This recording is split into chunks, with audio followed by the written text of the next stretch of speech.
Hello and welcome to PhysiUp Academy. We are going to discuss NTA NEET Mock Test 15 Physics Solution. Question number 1 में क्या कह रहे हैं पहले हम वो समझ लेते हैं.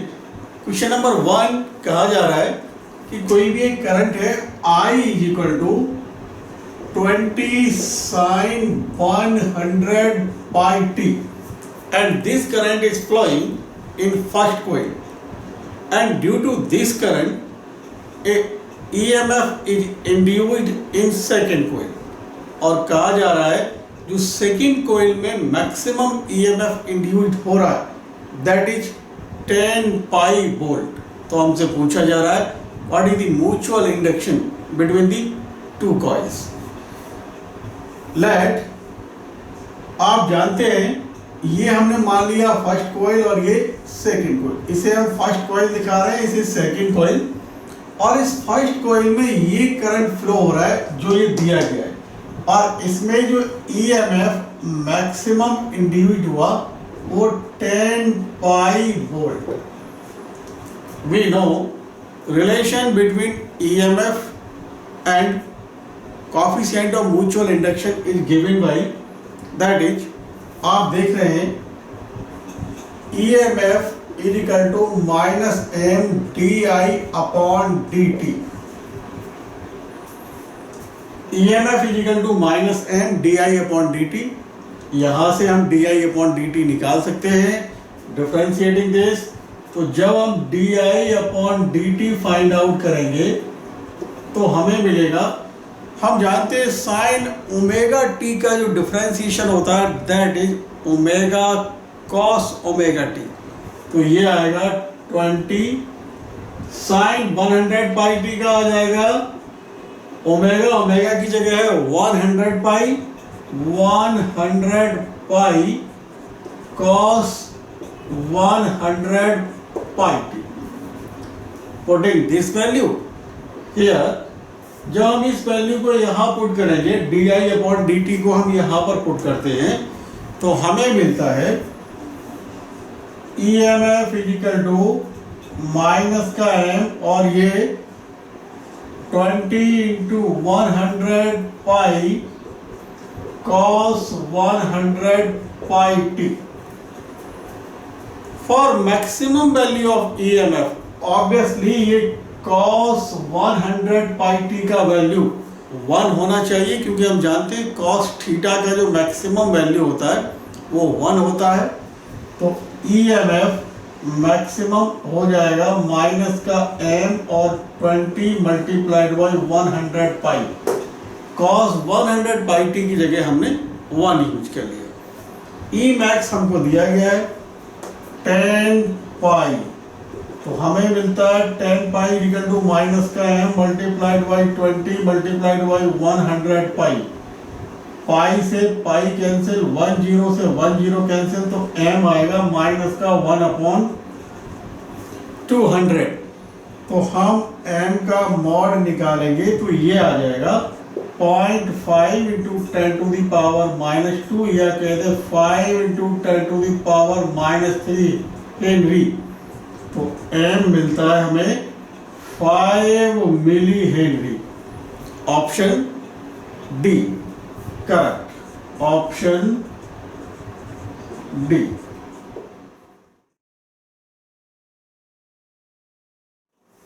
Question number 2. क्वेश्चन नंबर 2 में बोला जा रहा है हमें कि कोई भी एक स्पेस है वहां पर एक यूनिफॉर्म मैग्नेटिक फील्ड गिवन है और वो मैग्नेटिक फील्ड दिया है इन्होंने V is equal to 3i cap plus 4j cap plus 5k cap. आगे कह रहे हैं a rod of length 5 metre is placed along Y axis. यानी कोई भी एक रॉड है और उसका जो लेंथ है वो 5 मीटर है और वो बाई एक्सिस के अलोंग है. आगे कह रहे हैं the rod is moving with a constant speed of 1 metre per second along X axis. अब बोला जा रहा है that induced EMF in the rod is, कुल मिला के कहने का मीन्स ये हुआ we are given a magnetic field और उस मैग्नेटिक फील्ड में कोई भी रॉड जिसका लेंथ 5 मीटर है वाई एक्सिस के अलोंग रखी हुई है और वो रॉड एक्स एक्सिस के अलोंग 1 मीटर पर सेकेंड के कांस्टेंट स्पीड के साथ मोशन में। ऑब्वियसली जो इंड्यूस्ड ईएमएफ है वो मोशनल ईएमएफ होगा, और मोशनल ईएमएफ हम जानते हैं BLV के equal. B magnetic field, L length of the rod, V velocity of the rod, and BLV the three values should be perpendicular to each other. BLV should be perpendicular to each other. ध्यान दें, हमें जो rod का length है 5 metre वो दिया रखा है y एक्सिस के अलाउंग। इसका मतलब ये हुआ LY 5 मीटर, और जो वेलोसिटी है वो x एक्सिस के अलाउंग 1 मीटर पर सेकेंड। तो ये BLV तीनों एक दूसरे के परपेंडिकुलर होने चाहिए। इसका मतलब ये हुआ कि इस B का वैल्यू Z एक्सिस के अलाउंग होना चाहिए। मतलब ये हुआ जो हमें ये B दे रखा है 3i cap plus 4j cap plus 5k cap, इसमें हमें केवल ये कंपोनेंट यूज करना है। मतलब BZ 5 टेस्ला। अब तो हम निकाल ही लेंगे EMF 5 × 5 × 1, यानी EMF आ जाएगा 25 वोल्ट। Option B.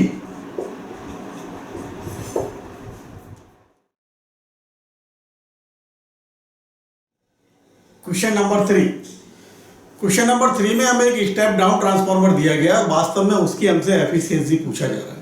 कहा जा रहा है कि ये step down transformer 140 what and 24 volt lamp को लाइट करने के लिए यूज किया जा रहा है, और जो प्राइमरी में AC मेंस है उसका वोल्टेज 240 वोल्ट और करंट 0.7 एम्पियर है।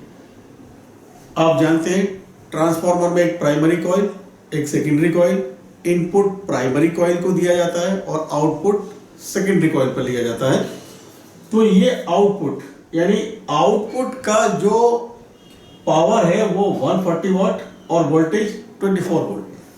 एफिशिएंसी आप जानते हैं output power upon input power. ये हमारा आउटपुट यहाँ पर सेकेंडरी कॉइल पर पावर, और जो इनपुट पावर है वो प्राइमरी कॉइल पर पावर। तो प्राइमरी कॉइल का पावर, जो प्राइमरी हमारी कॉइल है उसका हम पावर निकाल सकते हैं। वो आप जानते हैं power voltage multiplied by current, यानी आप कहेंगे input power and it is equal to VI, और वो है आपके पास 240 multiplied by 0.7। Very simple. Efficiency आप जानते हैं ईटा से दिखाते हैं। Output power upon input power. Output 140 watt और इनपुट 240 मल्टीप्लाइड बाई 0.7, तो 140 मल्टीप्लाई करेंगे तो ये आएगा 168, सॉल्व करेंगे तो 0.833। परसेंटेज में हमें आंसर दिया गया है, तो परसेंटेज में निकालेंगे तो 83.3%। Option C.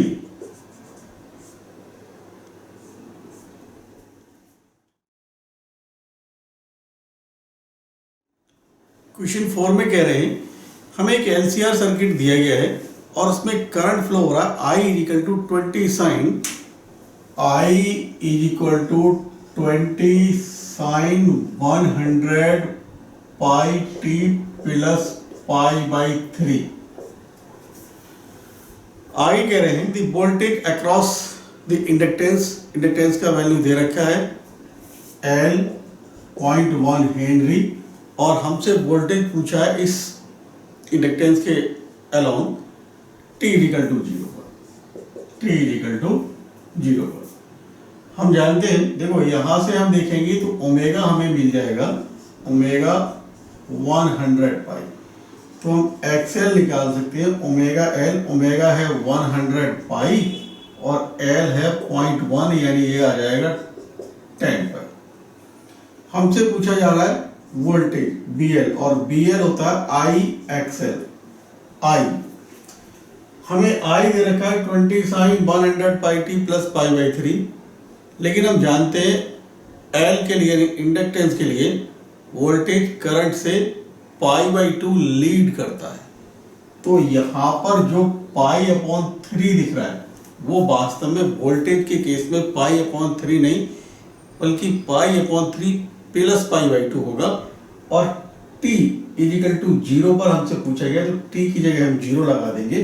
तो हम कह सकते हैं कि 20 और साइन t की जगह हमने 0 लगा दिया, पाई बाई 3 प्लस पाई बाई 2 और ये आ गया। उसके बाद एक्सेल हमारे पास है 10 पाई, तो हमें ये मिलेगा 200 pi sine pi by 2 plus pi by 3 sine 5 pi by 6 और 5 पाई बाई 6 मीन्स साइन 150 और 150 का वैल्यू होता है 1/2, तो हमको मिलेगा 100 पाई यानी 314 volt. Option D is correct. Option D.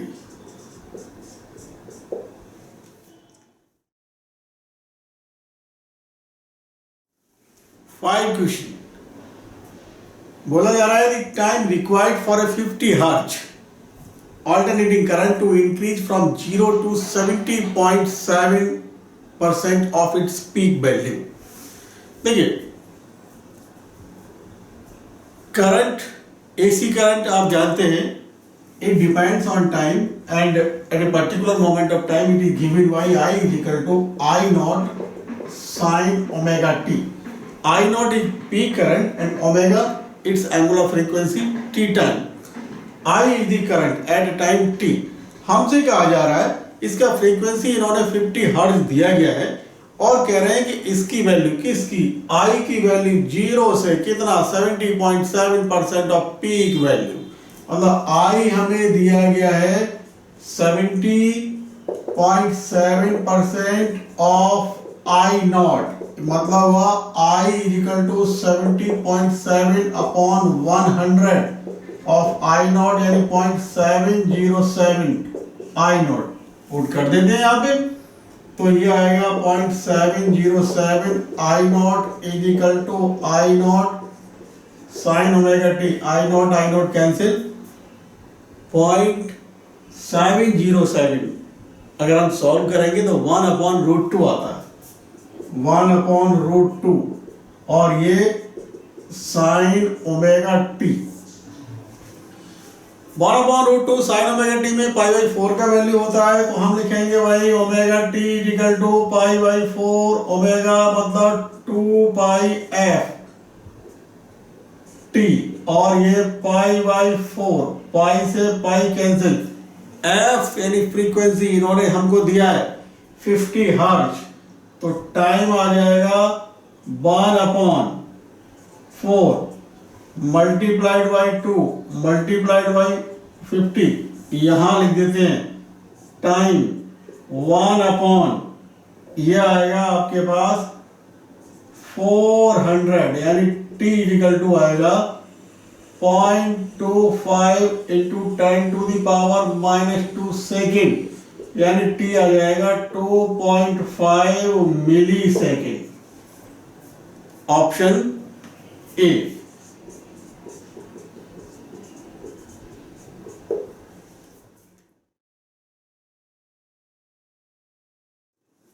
Question number 6 एक सिंपल सा क्वेश्चन दिया गया है।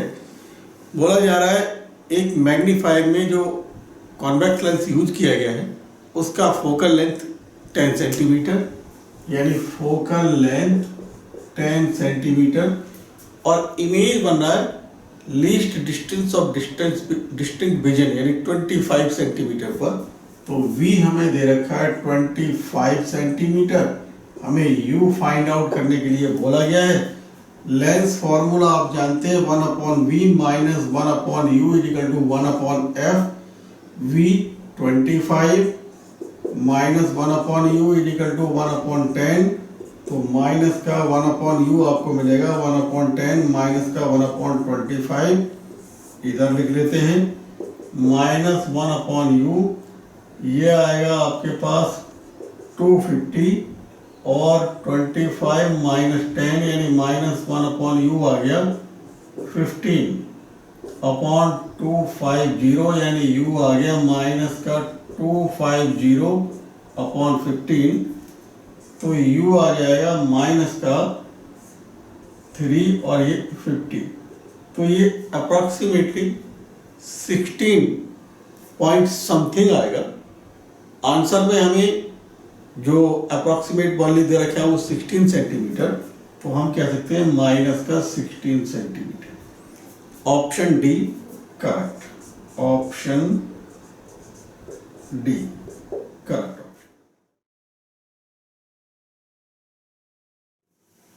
What question number 7 is saying, in Young's experiment, the ratio of maximum and minimum intensity in the fringe system is 9/1. The amplitude, whatever amplitude is there, उसका हमसे ratio पूछा जा रहा है। We are given I max upon I minimum is equal to 9/1। I max हम जानते हैं A1 plus A2 का square upon I minimum A1 minus A2 का स्क्वायर 9/1। हम स्क्वायर रूट ले लेते हैं बोथ साइड, तो A1 plus A2 upon A1 minus A2 3/1, ये हमें मिलेगा A1 plus A2 is equal to 3A1 minus 3A2। इसको इधर ले आए तो ये आएगा आपके पास 4A2, इसे इधर ले आए 2A1, तो A1 आएगा 2A2 यानी A1 अपॉन A2 आ जाएगा 2/1। A1 ratio A2 2/1। Option C, option सी।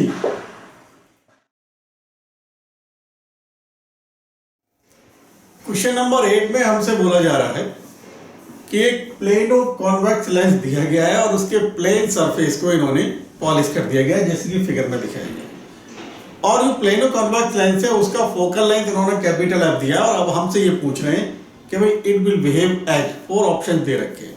आप जानते हैं when any surface of a lens is silvered, then lens behave as a mirror and its equivalent power is given by P is equal to 2PL plus PM. P is equivalent power of the system when any surface of the lens is silvered, PL power of the lens, PM power of the mirror. Mirror कौन सा? क्योंकि यहां पर इस plane surface को इन्होंने polish कर दिया गया है, यानी ये एक प्लेन मिरर की तरह बिहेव करेगा। और आप जानते हैं प्लेन मिरर का फोकल लेंथ इनफाइनाइट होता है, यानी उसकी पावर 0 होती है। तो आप हमें यहाँ पर PM 0 दिया गया है। PL power of the lens, हमारे इस केस में लेंस है प्लेनो कॉन्वेक्स लेंस, और प्लेनो कॉन्वेक्स लेंस या हम कहें कॉन्वेक्स लेंस का जो प्रॉपर्टी होता है वो कन्वर्जिंग होता है, और converging property is taken as positive. मतलब ये हुआ power of a converging lens is taken as positive. तो PL जो हमें दिया गया है वो हमें दिया गया है 1/F, क्योंकि F प्लेनो कॉन्वेक्स लेंस का फोकल लेंथ दिया गया है। तो P हमको मिलेगा 2/F प्लस 0 यानी 2/F, और वो भी पॉजिटिव। तो हम जान रहे हैं कि जो हमारा इक्विवेलेंट मिरर बना, इक्विवेलेंट मिरर का फोकल लेंथ हम यहां से बहुत आसानी से निकाल सकते हैं 1/P, और ये आ जाएगा F/2, क्योंकि पावर इक्विवेलेंट मिरर का पॉजिटिव आया है, और मिरर के केस में पॉजिटिव पावर आप जानते हैं ये कॉनकेव मिरर का होता है, क्योंकि कॉनकेव मिरर का जो प्रॉपर्टी होता है वो कन्वर्जिंग प्रॉपर्टी होती है, इसीलिए हम कह सकते हैं कि जो हमारे पास इक्विवेलेंट मिरर बन के आया that will behave as a concave mirror and its focal length will be f/2। तो ऑप्शन हम देख लेते हैं, option C concave mirror of focal length f/2, option सी।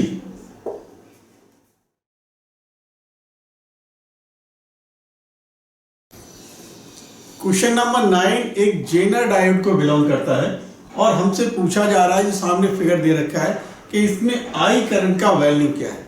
देखिए, zener diode always works in reverse biasing condition. हम देख रहे हैं ये जेनर डायोड रिवर्स बायसिंग में ही कनेक्ट किया गया है। ये सीरीज रेसिस्टेंस है, ये जेनर डायोड और this load resistance are parallel to each other. हम जानते हैं इस जेनर डायोड का वोल्टेज जो 6 वोल्ट दिया गया है और ये पैरेलल में, यानी यहाँ पर हम कहेंगे इसके एंड पर जो वोल्टेज होगा वो भी 6 वोल्ट ही होगा, because this one and this one are parallel to each other. अब ध्यान दीजिए, क्योंकि ये हमारे पास 6 वोल्ट है और ये बैटरी 16 वोल्ट का है, यानी ये जो सीरीज रेसिस्टेंस है यहाँ पर 10 वोल्ट एम्पियर होगा, 10 वोल्ट। तो अगर मान लीजिए यहाँ पर करंट आई डैश फ्लो हो रहा है, तो ये हम यहाँ से आई डैश करंट इस सीरीज रेसिस्टेंस में बहुत इजीली फाइंड आउट कर सकते हैं। आई डैश आएगा वोल्टेज, यानी 10/1 × 10⁻³ यानी 10 मिली एम्पियर। अब हम इसमें देख लेते हैं भाई, क्योंकि यहाँ 6 वोल्ट है तो ऑब्वियसली इसके एंड पर भी 6 वोल्ट ही एम्पियर होगा। तो इसमें करंट अगर मान लो हमने I1 मान लिया, तो आप देख रहे हैं I1 करंट कितना आ जाएगा, 6/1 × 10⁻³, क्योंकि ये 1 किलो ओम है, यहाँ पर भी 1 किलो ओम था, तो ये आ जाएगा 6 मिली एम्पियर। आप देख रहे हैं कि total current is 10 milli ampere. Here I1 current is 6 milli ampere. तो ऑब्वियसली इस जंक्शन पर जब हम जंक्शन लॉ अप्लाई करेंगे तो हम इजीली फाइंड आउट कर सकते हैं कि ये I plus I1 = I dash. I हमें फाइंड करना है, ये 6 और ये 10, तो I आ जाएगा 10 - 6 यानी 4 milli ampere. C, option C is correct.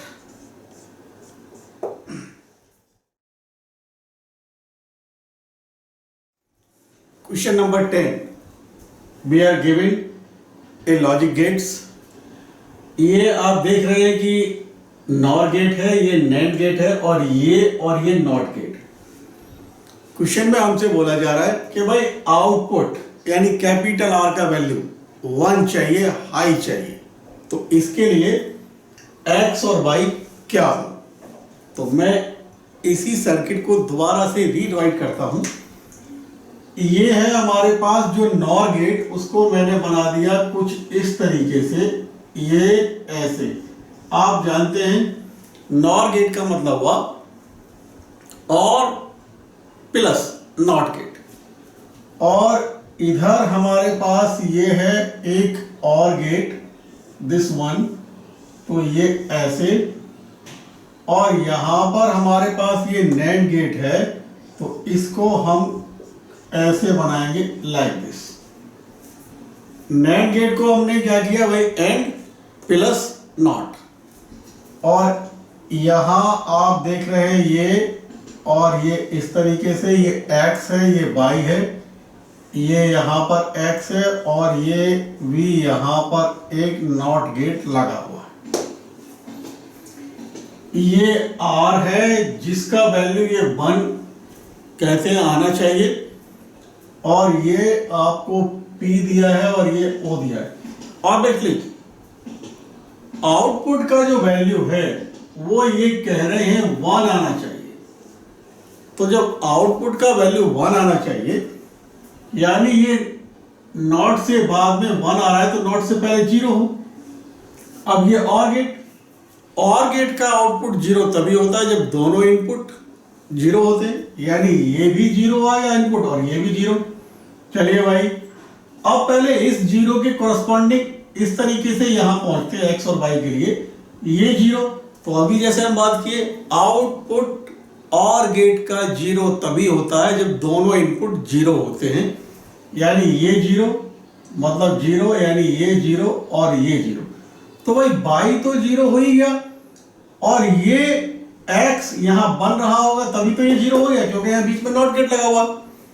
अब इसको चेक कर लेते हैं, ये जीरो यानी ये वन और ये वन। आप जानते हैं एंड गेट का आउटपुट वन तभी होता है जब सारे आउटपुट सारे इनपुट वन होते हैं, यानी ये वन यानी ये वन ये वन।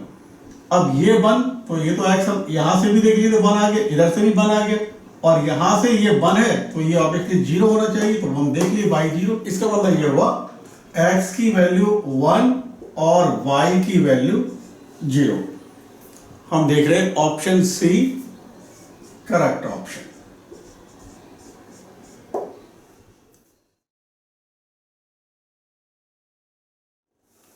क्वेश्चन नंबर 11 कहते हैं an electron is an excited state in hydrogen like atom, it has a total energy of -3.4 electron volt.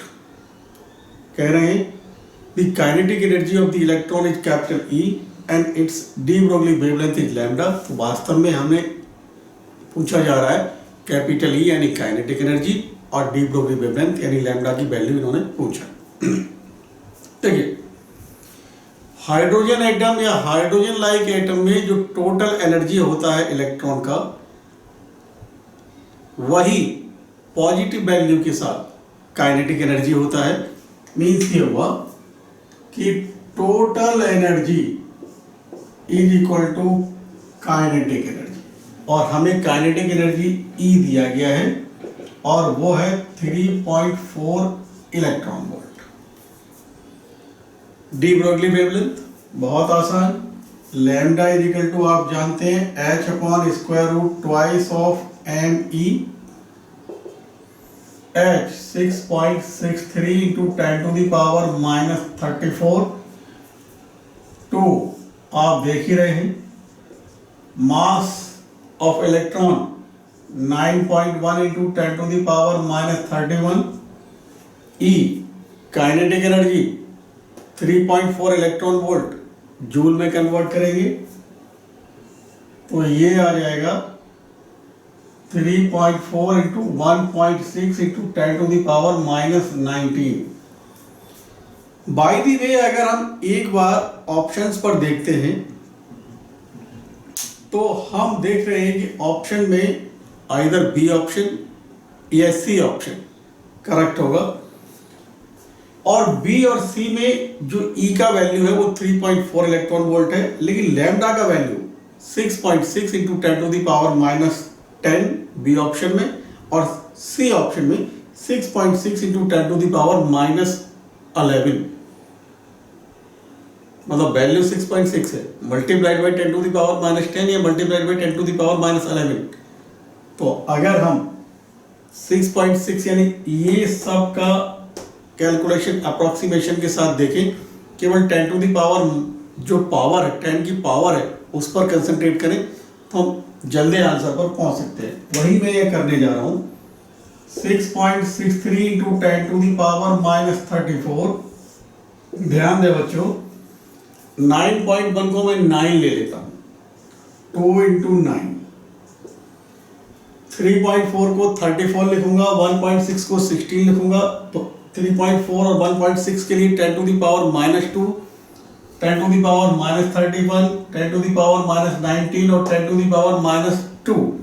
ये सब मिलके मुझे मिल जाएगा 10 टू द पावर -52। अब ध्यान दीजिए, 6.63 इंटू 10 टू द पावर -34, ये 9 की जगह 3, 34 को मैं 2 मल्टीप्लाइड बाई 17 लिख सकता हूँ। जो 2 आया वो इसके साथ बाहर 2 आ जाएगा, जो 17 आया उसको मैं 16 मान लेता हूँ, तो ये 16 और ये 16 यहाँ से 16 और ये आएगा 10 टू द पावर माइनस का 26।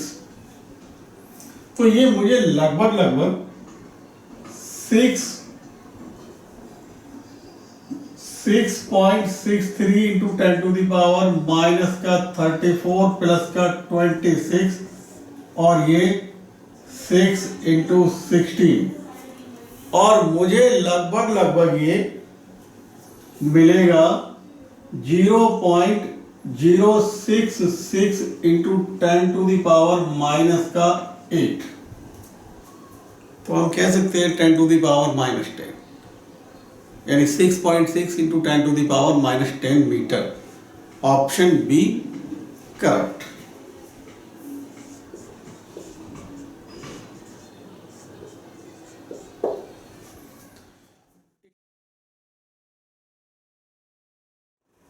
Question number 12. We are giving 3 energy levels A, B and C. C is of highest energy and A is of lowest energy. The wavelength of the transition from C to B is lambda 1 and that of the transition from C to A lambda 3 and that of the transition from B to A lambda 2. Actually, we are asked the relation between lambda 1, lambda 2 and lambda 3. देखिए, C से A का जो transition है यानी EC minus EA को हम कुछ ऐसे लिख सकते हैं, EC minus EB plus EB minus EA। मतलब हमने EB को ऐड किया और EB को माइनस किया, कैंसिल हो जाएगा तो EC माइनस E ही आएगा। अब ध्यान दीजिए, हम यहाँ पर लिखते हैं C से B यानी C से B और B से A यानी B से A और ये EC माइनस EA यानी C से A।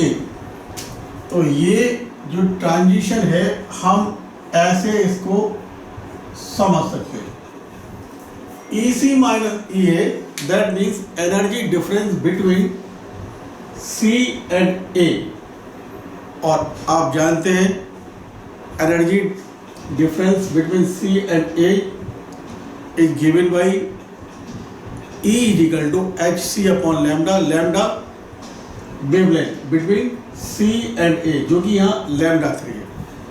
Accordingly हम EC माइनस EB के लिए और EB माइनस EC के लिए लिख सकते हैं। तो EC माइनस EA के लिए हम लिखेंगे HC upon lambda 3, EC minus EB के लिए हम लिखेंगे HC अपॉन लैम्डा 1 और EB माइनस EA के लिए लिखेंगे HC अपॉन लैम्डा 2। आप देख रहे हैं HC कैंसिल आउट, तो 1 upon lambda 3 is equal to 1 upon lambda 1 plus 1 upon lambda 2। 1 upon lambda 3 equal to lambda 1 lambda 2 और लैम्डा 1 प्लस लैम्डा 2। लैम्डा 3 हमको मिल जाएगा lambda 1 lambda 2 upon lambda 1 plus lambda 2। Option B correct option.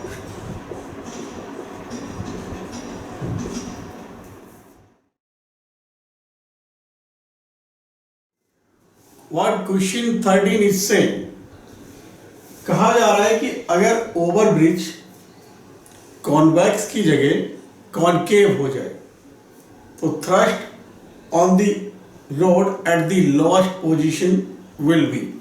देखिए ये concave surface दिखाया गया है और ये हमने व्हीकल दिखाया है। C the centre of the concave path और रेडियस और M mass of the vehicle. मान लीजिए किसी मोमेंट पर जब व्हीकल यहाँ पर है तो ऑब्वियसली उसका वेट नीचे की तरफ और ये वर्टिकल के साथ थीटा एंगल बना रहा है। Obviously this is a motion that we can say circular motion. और सर्कुलर मोशन में आप जानते हैं सेंटीपीटल फोर्स का रिक्वायरमेंट होता है।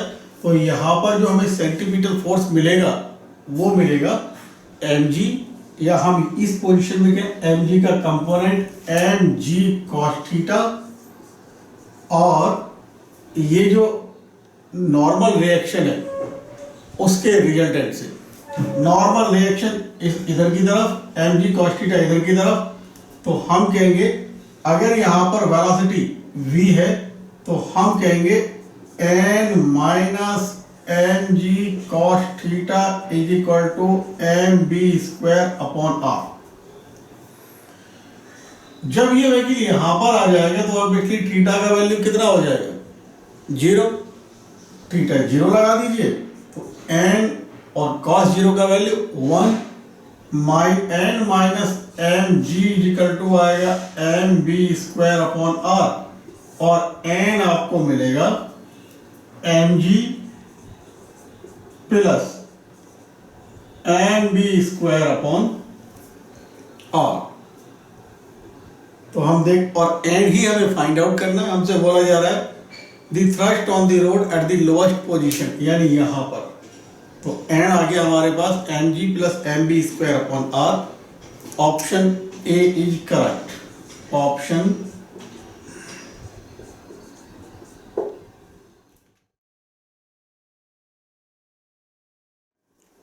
क्वेश्चन नंबर 14 कहते हैं a particle is moving with a constant speed along a straight line path, a force is not required to.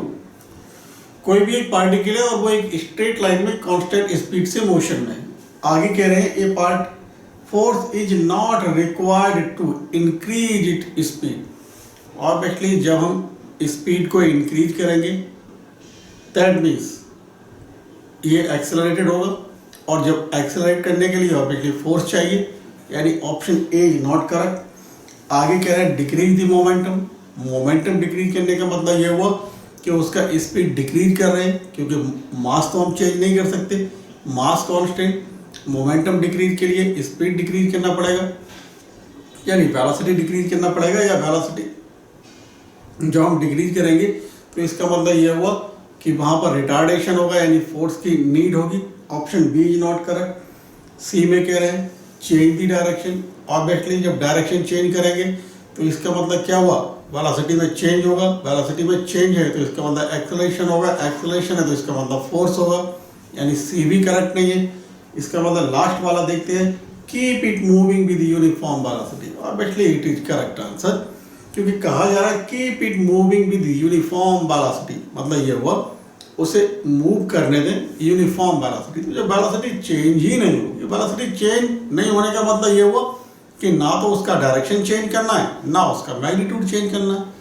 तो ऑब्वियसली जब ना तो डायरेक्शन चेंज होगी ना मैग्नीट्यूड चेंज होगा, इसका मतलब वहाँ पर कोई एक्सेलरेशन नीड नहीं है, यानी एक्सेलरेशन नहीं होगा, यानी वहाँ पर कोई फोर्स का नीड नहीं है। तो करेक्ट ऑप्शन जो हो गया ऑप्शन डी।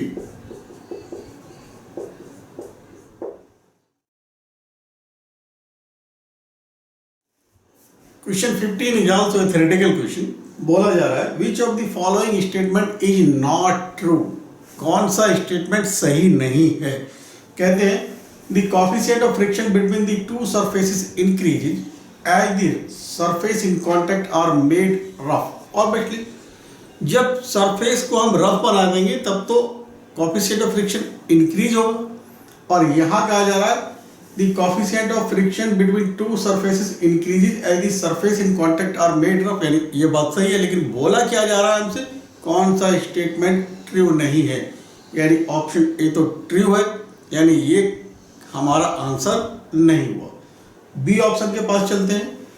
ऑप्शन बी में कहा जा रहा है the force of friction acts in the direction opposite to the applied force. Obviously this statement is also true.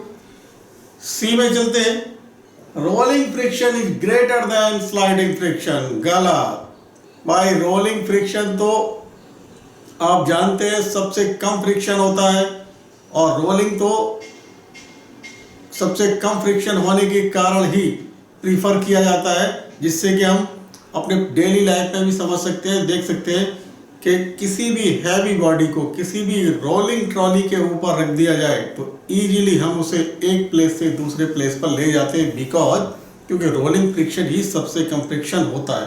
यानी ये स्टेटमेंट गलत है। इसका मतलब ये हुआ this is the correct answer of our question. D option भी देख लेते हैं। The coefficient of friction between wood and wood is less than 1।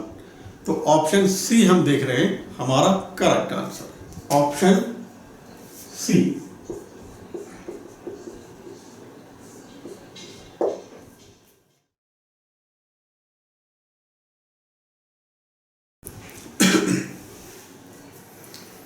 Question number 16 में हमको दो वेक्टर दिए रखे हैं, a is equal to 4i cap minus 3j cap. a vector is equal to 4i cap minus 3j cap और b vector is equal to हमें दिया है 6i cap plus 8j cap. आगे कहा जा रहा है the magnitude and direction of a plus b will be. a plus b का मैग्नीट्यूड और डायरेक्शन क्या होगा, तो देख लेते हैं भाई। Let c vector is equal to a plus b vector means ये होगा 4i plus 6i 10i minus 3j plus का 8j means 5j cap. Magnitude हम देखें c वेक्टर जो कि a प्लस b वेक्टर के इक्वल है, ये आएगा 100। ऐसे कहें 10 का स्क्वायर प्लस 5 का स्क्वायर और का सम और फिर स्क्वायर रूट, तो ये आएगा 100 प्लस 25 यानी 125। और आप देख रहे हैं ये आएगा 25 मल्टीप्लाइड बाई 5 यानी ये आ गया 5√5। आगे बढ़ते हैं, डायरेक्शन पूछा जा रहा है, तो डायरेक्शन आप जानते हैं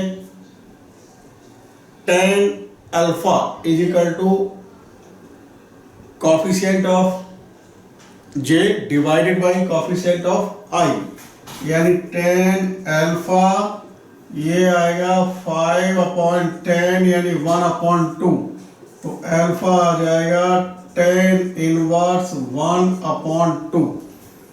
option B correct, option B.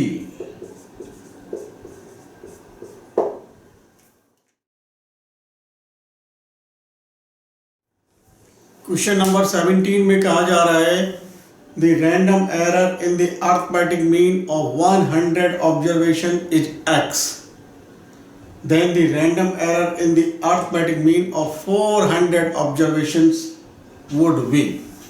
हम जानते हैं कि random error is inversely proportional to the number of observations.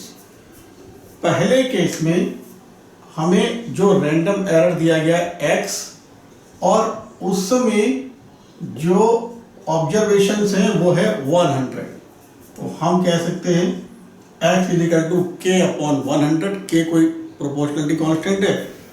Second case में हमें एरर निकालना है और उस समय ऑब्जर्वेशन से 400, तो हम कह सकते हैं x' is equal to k/400 multiplied by 100 यानी dividing this by this, k से k कैंसिल, तो आपको मिला ये 1/4 यानी x' आ गया x/4। Means option B is correct, option B correct option.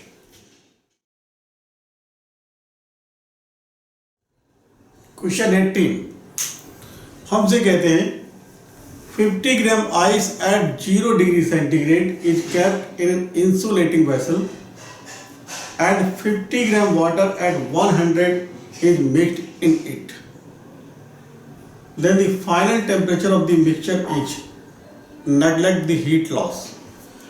देखिए यहाँ पर जो हीट को प्रोवाइड करेगा वो हॉट वाटर जो 100 डिग्री सेंटीग्रेड पर है और आइस जो कि 0 डिग्री सेंटीग्रेड पर है वो हीट को गेन करेगी, यानी आइस मेल्ट हो जाएगी अब हम ये देखते हैं कि क्या कंप्लीट आइस मेल्ट हो सकती है। आप जानते हैं अगर कंप्लीट आइस जिसका मास दे रखा है 50 ग्राम मेल्ट होती है, तो सबसे पहले हम ये देखेंगे कि भाई उसको कितनी एनर्जी की रिक्वायरमेंट होगी। यानी आइस जब 0 डिग्री सेंटीग्रेड पर है तो वो आइस जब वाटर बनेगी 0 डिग्री सेंटीग्रेड पर, यानी उसका फेज चेंज होगा, तो उसके लिए कितना हीट का रिक्वायरमेंट है, तो हम वो देखते हैं।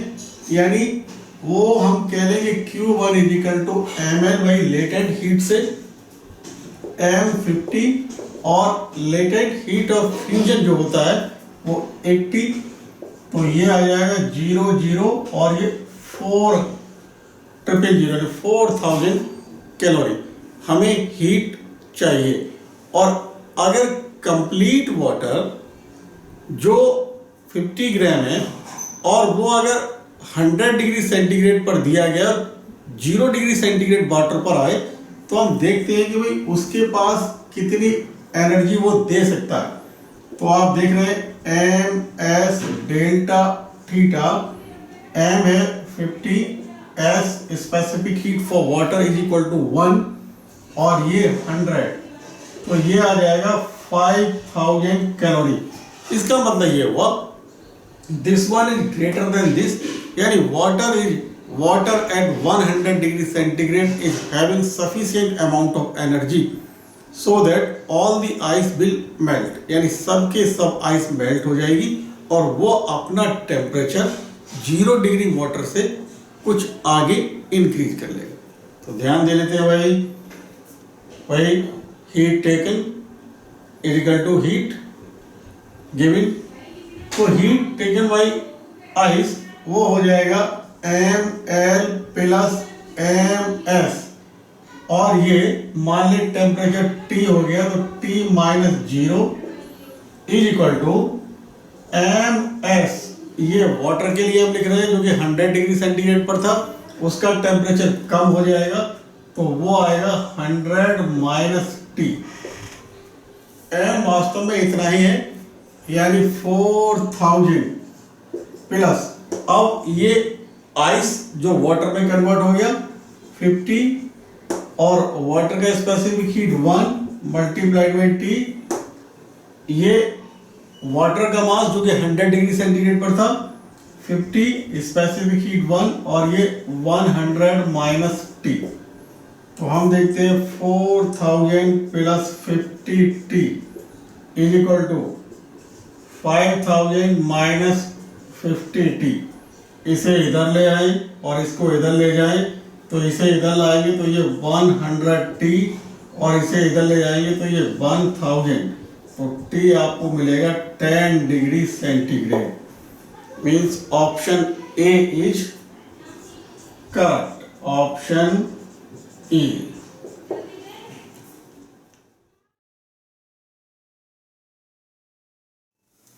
Question 19 theoretical question.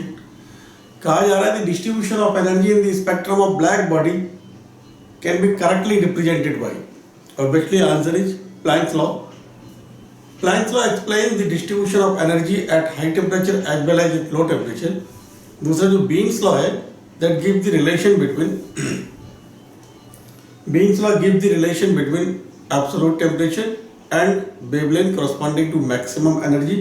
Stephen's law, you know, if the energy radiated by unit area of a body in unit time. And Kirchhoff law, it gives or it states that good emitters are good absorber. So option is C, because Planck's law is correct. Option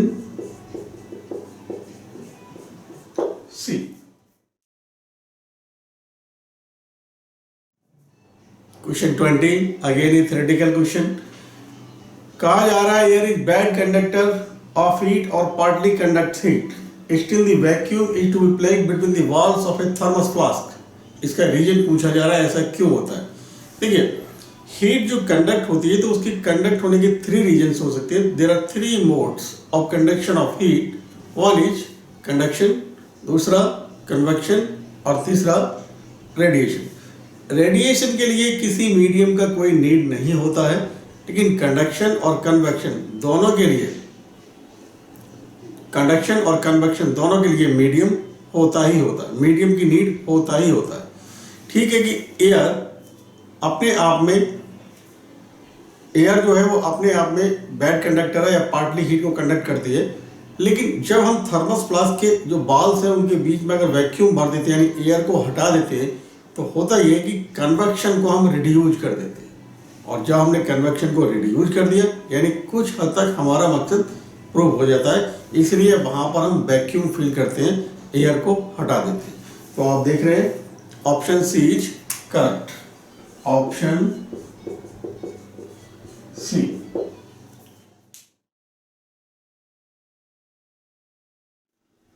question number 21, हमें कोई भी एक tube दे रखा है A B, जिसमें A and से water enter करता है और बी एंड से बाहर निकलता है। एंड ए से वाटर V1 वेलोसिटी से एंटर करता है एंड बी से वाटर V2 वेलोसिटी से बाहर निकलता है। केस 1 में ट्यूब हॉरिजॉन्टल है, केस 2 में ट्यूब वर्टिकल है, लेकिन ए एंड अपवर्ड है और बी एंड नीचे है, और केस 3 में बी एंड ऊपर है और ए एंड नीचे है, जैसे कि फिगर में दिखाया गया। पूछा जा रहा है V1 इक्वल टू V2, यानी किस केस के लिए V1 और V2 इक्वल होगा। तो बच्चों हम जानते हैं V1 और V2 तीनों केसेस के लिए इक्वल होगा। Reason by the mass conservation law हम जानते हैं जितना मास यहाँ से वाटर का मास पर सेकंड एंटर कर रहा है उतना ही बाहर निकलना चाहिए। तो चाहे केस 1 हो या केस 2 हो या केस 3 हो, अगर मास जितना एंटर कर रहा है और उतना ही पर सेकंड बाहर नहीं निकल रहा है, यानी जितना मास पर सेकंड एंटर कर रहा है उतना ही मास पर सेकंड बाहर नहीं निकल रहा है, इसका मतलब जो मास कंजर्वेशन है वो वायलेट हो जाएगा, और मास कंजर्वेशन वायलेट होता नहीं। इसलिए हम कह सकते हैं कि पर जितने भी ये केसेस दे रखे हैं तीनों ही केसेस में V1 और V2 इक्वल होंगे, यानी हम कहेंगे option D correct, option D.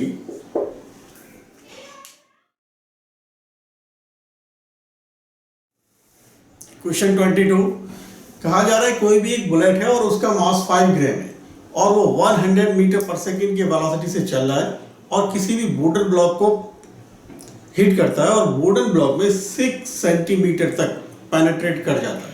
पूछा जा रहा है then the average force imposed by the bullet on the block H। Simple सा क्वेश्चन है, आप जानते हैं V² is equal to U² plus का 2AS। जब बुलेट ब्लॉक में एंटर करेगा और 6 सेंटीमीटर चल के रुक जाएगा, यानी फाइनल वेलोसिटी 0 हो गया, और U आपको दे रखा है 100 मीटर पर सेकंड प्लस का 2A, और S आपको दिया है यानी distance up to which it will penetrate 6 centimetre यानी 0.06 मीटर। तो आप देख रहे हैं A आएगा आपके पास माइनस का 100 इंटू 100 अपॉन 2 इंटू 0.06। मास दे रखा है बुलेट का 5 ग्राम, तो फोर्स आ जाएगा MA यानी 5 into 10 to the power -3। A आपके पास ये आ गया 100 इंटू 100 अपॉन 2 इंटू 0.06। आप देख रहे हैं आपको मिलता है 5 into 10 to the power 4 into 10 to the power -3, और यहाँ से 10 टू द पावर 2 आ जाएगा डिवाइडेड बाई 2 इंटू 6। तो आपको मिलेगा 5 upon 12 into 10 to the power 3। यहां लिख देते हैं F is equal to 0.4167 into 10 to the power 3 newton, यानी F आ गया 416.7 newton. Option B is correct, option B.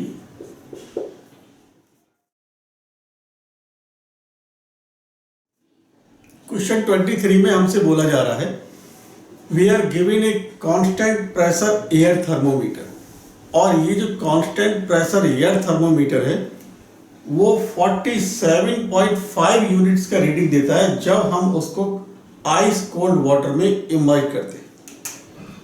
अब देख रहे हैं बोला जा रहा है कांस्टेंट प्रेशर, मीन्स ये हुआ अगर हम गैस इक्वेशन से देखते हैं PV इक्वल टू nRT, तो प्रेशर कांस्टेंट और ऑब्वियसली ये n कांस्टेंट R कांस्टेंट, तो हम कहेंगे V directly proportional to T, यानी V upon T equal to K, यानी कांस्टेंट कह लेते हैं।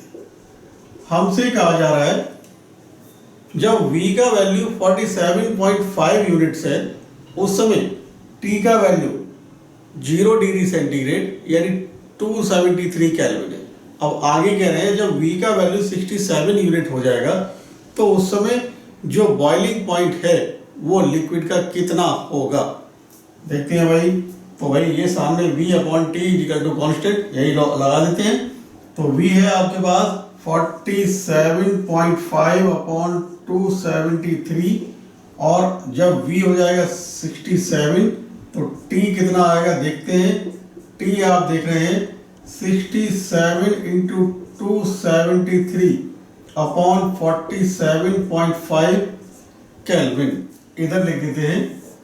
T हमको मिलता है 385 kelvin.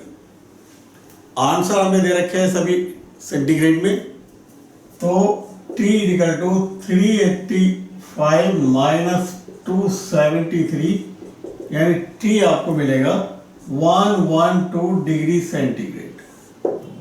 Option C correct, option सी करेक्ट।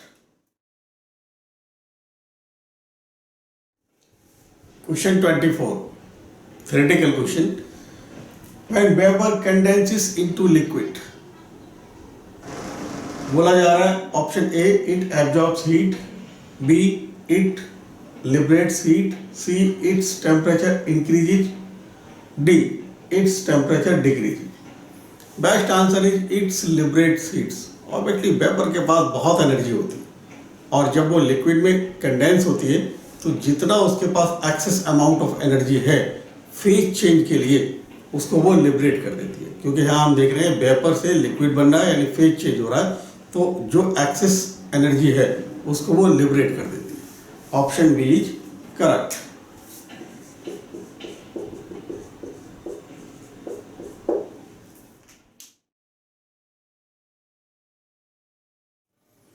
क्वेश्चन 25 में कहा जा रहा है travelling wave passes a point of observation. आगे कह रहे हैं at this point the time interval between successive crest is 0.2 second. हम जानते हैं कि time interval between two successive crest is time period. हमें टाइम पीरियड 0.2 सेकेंड दे रखा है इन्होंने, टाइम पीरियड 0.2 सेकेंड और हमसे फ्रीक्वेंसी पूछा गया है, फ्रीक्वेंसी 1/T यानी 1/0.2 यानी 10/2 यानी 5 hertz. Option B, option B.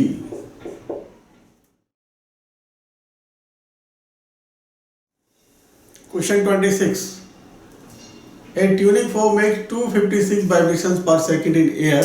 Obviously ये फ्रीक्वेंसी दिया गया है n is equal to 256 hertz.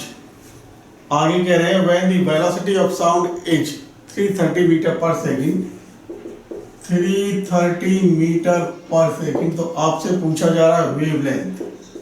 बहुत simple questions, v is equal to n lambda, lambda is equal to v upon n, 330 upon 256 1.29 metre. Option D is correct.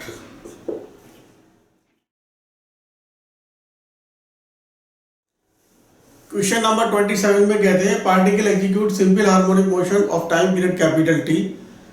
Find the time taken by the particle to go directly from its mean position to half of its amplitude. ये रहा magic line, ये mean position, ये A और B maximum extended position, a amplitude और y आप जानते हैं a sine omega T.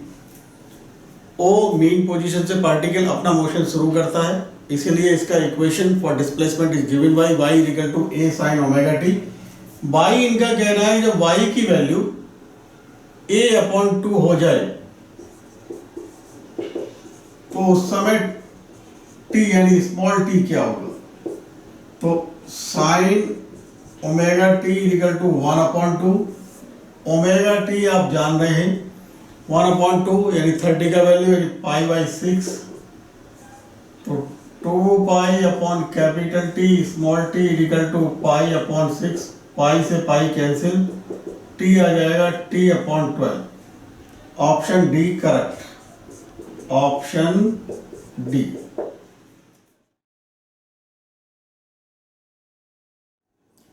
Question 28 में हमसे कहते हैं the length of two rods made up of the same material and having the same cross sectional area are 0.6 metre and 0.8 metre. ये हमें दो रॉड दे रखी है, एक ये और एक ये, दोनों सेम मटेरियल के। इसका मतलब ये हुआ दोनों रॉड के लिए थर्मल कंडक्टिविटी सेम, और दोनों रॉड का जो क्रॉस सेक्शनल एरिया है वो भी इन्होंने सेम दे रखा है।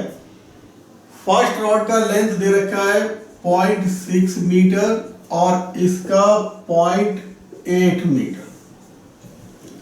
फर्स्ट रॉड के एंड्स का जो टेम्परेचर है दैट इज 90 डिग्री सेंटीग्रेड और इधर 60 डिग्री सेंटीग्रेड, और सेकेंड रॉड के लिए है 150 डिग्री सेंटीग्रेड और इधर 110 डिग्री सेंटीग्रेड।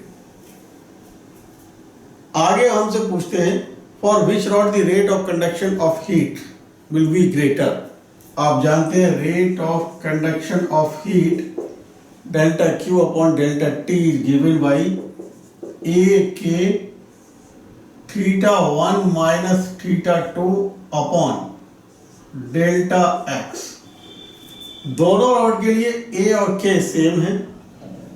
इसका मीन्स ये हुआ delta Q upon delta T rate of conduction of heat will be greater for the rod for which θ1 minus θ2 upon delta X will be greater.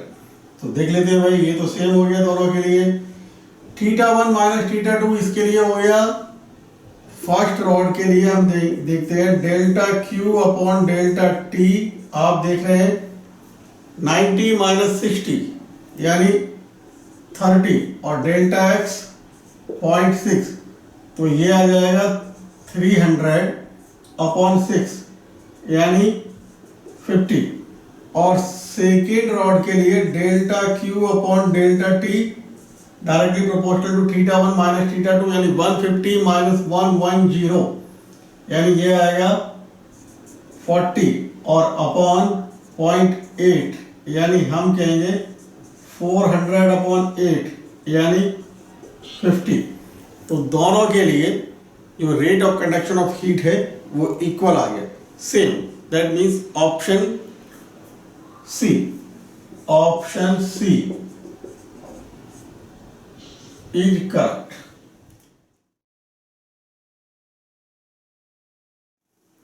Question 29 बोला जा रहा है in a thermodynamic process 200 joule of heat is given to a gas.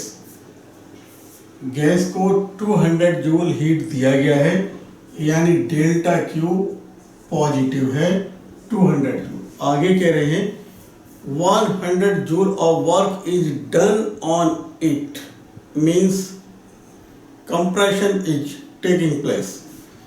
मतलब ये हुआ delta W compression यानी volume decreasing यानी negative work, और वो है माइनस का 100 जूल। आगे कह रहे हैं change in internal energy. Very simple question from first law of thermodynamic delta Q is equal to delta U plus delta W. तो डेल्टा यू आ जाएगा delta Q minus delta W यानी delta U आ जाएगा delta Q 200 delta W minus का 100 यानी plus का 100 हो गया तो 300 means internal energy is increasing, और आंसर हो गया आपके पास option B correct option.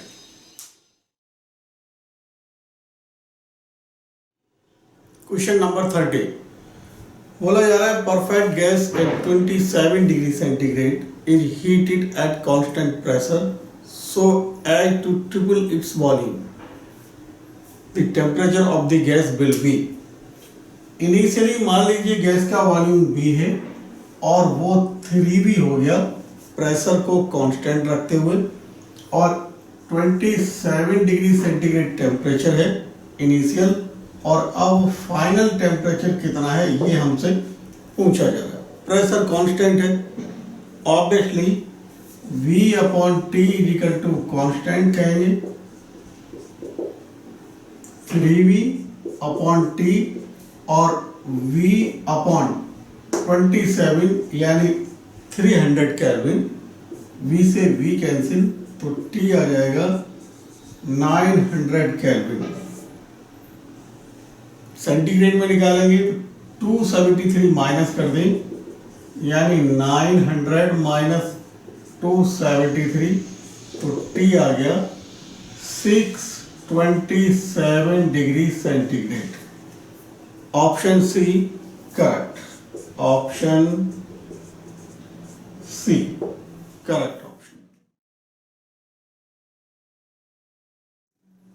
Question number 31 कहा जा रहा है when a copper ball is heated the largest percentage increase will occur in its diameter, area, volume, density. हम जानते हैं कि किसी भी मटेरियल को जब हीट किया जाता है तो उसका प्रॉपर्टी होता है कि टेम्परेचर के साथ उसका डायमेंशन इंक्रीज हो जाता है। जैसे मान लीजिए यहाँ पर जो दे रखा है कॉपर वॉल का रेडियस जो इंक्रीज होगा that will be increasing according to this relation R01 plus alpha delta theta. R0 initial radius, R increment के बाद radius, delta theta increasing temperature, alpha है कोएफिशिएंट ऑफ लीनियर एक्सपेंशन। और आप जानते हैं volume directly proportional to the cube of the radius, area directly proportional to the square of the radius. Then obviously हम कह ही सकते हैं कि जो वॉल्यूम है, क्योंकि वहाँ पर वॉल्यूम रेडियस के पावर 3 के साथ वेरीज करता है, तो जो लार्जेस्ट परसेंटेज इंक्रीज होगा वो वॉल्यूम में ही आकर होगा। तो ऑप्शन सी, ऑप्शन सी।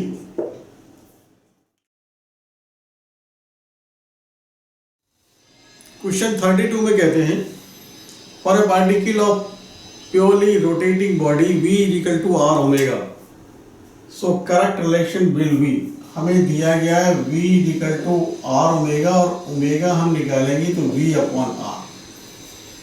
वास्तव में ओमेगा ना तो V पर डिपेंड करता है और ना ही R पर डिपेंड करता है, बल्कि हम ये कह सकते हैं जैसे अगर हम R इंक्रीज होगा तो ओमेगा को कांस्टेंट रहने के लिए V को भी इंक्रीज होना पड़ेगा। Once again, if R is increasing, then for omega to be constant, V will also increase. मतलब ये हुआ कि ओमेगा एक कांस्टेंट है जो V और R के रेशो के इक्वल है। It is independent of R and independent of V। Option D correct, option D correct option.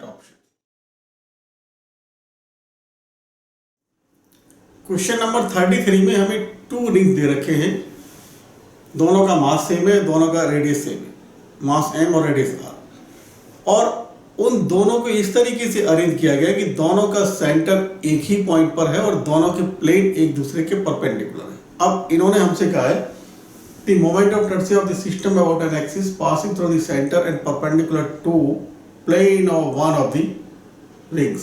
देखिए ये मेरे पास 2 रिंग है, दोनों के सेंटर कॉमन, यानी ये पॉइंट हम कह सकते हैं दोनों का सेंटर है, और दोनों रिंग्स के प्लेन परपेंडिकुलर है। आप देख रहे हैं इस रिंग का प्लेन ये है और इस रिंग का जो प्लेन है वो ये है। मान लीजिए जिस तरीके से इन्होंने हमसे कहा है कि we have to find out the moment of inertia of the system about an axis that is perpendicular to the plane of one of the rings।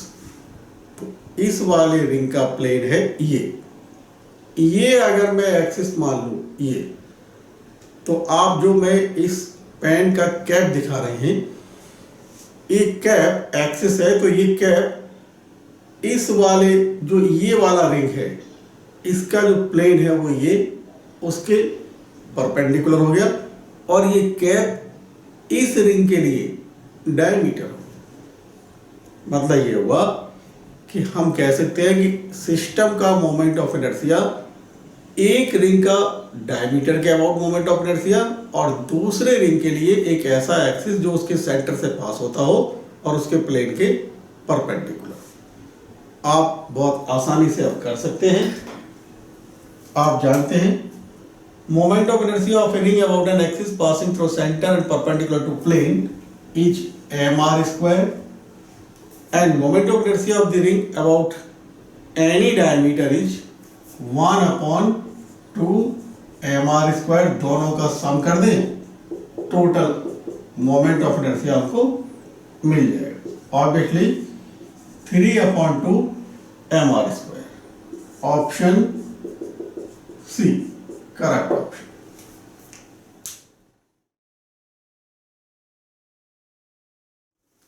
Question 34 theoretical question but very simple question है। बोला जा रहा है in one dimensional collision of two particles velocities are interchange when. Statement 1 कहा जा रहा है collision is elastic and masses are equal. Second statement है collision is inelastic but masses are unequal। Select the correct option। Obviously, in one dimensional perfectly elastic collision, when masses are equal, the velocities are interchanged। Option 1 is correct। Option 1, option A, correct option।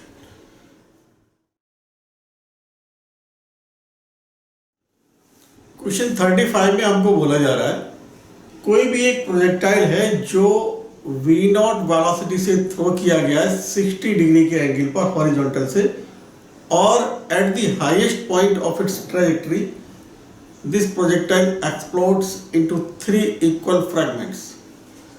कह रहे हैं one of the fragment retraces its path, और दूसरा fragment 3v0/2 velocity से vertically up जाता है, और third fragment का इन्होंने हमसे वेलोसिटी पूछा। ध्यान दीजिए, ये है हमारे पास प्रोजेक्टाइल x और y, वर्टिकल डायरेक्शन को हमने y से लिया है, तो ये इस तरीके से यहाँ पर 3 इक्वल पार्ट्स में एक्सप्लोड हो जाता है।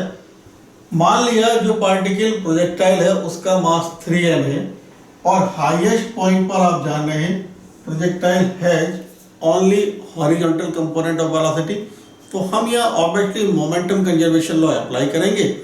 तो before explosion the total momentum at the highest point will be 3m, हमने 3m मास मान लिया, v0 cos 60, और ये x डायरेक्शन में होगा यानी i कैप।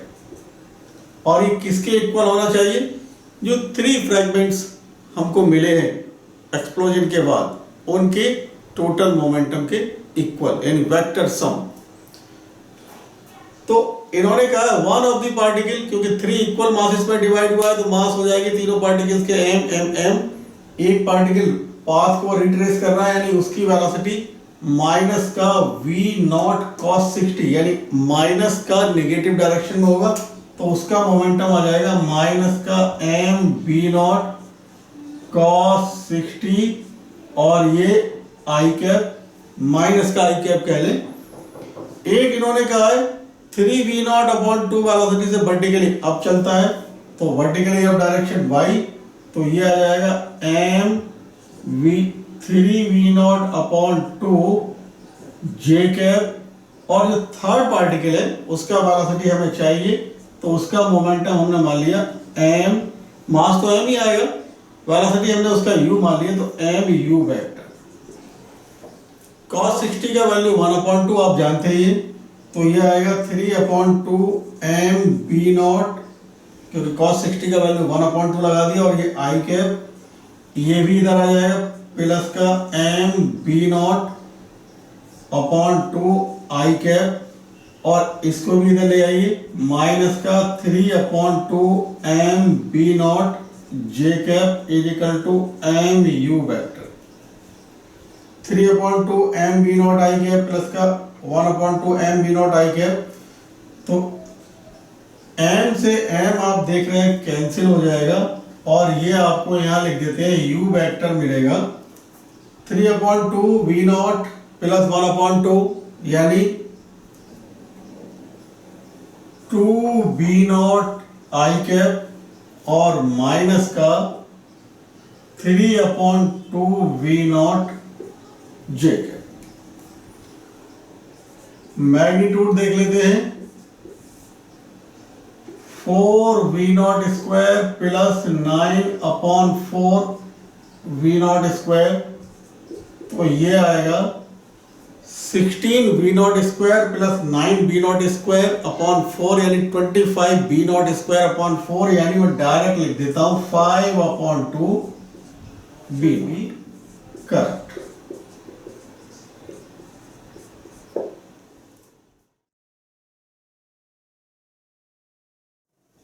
क्वेश्चन नंबर 36 में कहा जा रहा है कि हमारे पास कोई भी एक हॉरिजॉन्टल रॉड है, मास यूनिफॉर्मली डिस्ट्रीब्यूटेड है, और इस हॉरिजॉन्टल रॉड को मैंने यहाँ ये दिखाया गया है, लेंथ L है और वेट मैंने W माना।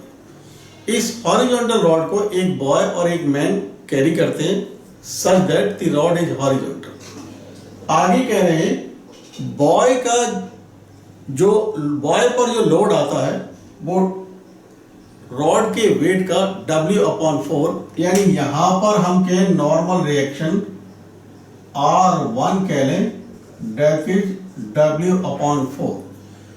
तो ये कह रहे हैं कि boy is at one end of the rod, और बॉय इस रॉड के एक एंड पर है, तो कहा जा रहा है the distance of the man from the other and, यानी जो मैन है हमने ये मान लिया उसका डिस्टेंस अदर एंड से कितना है।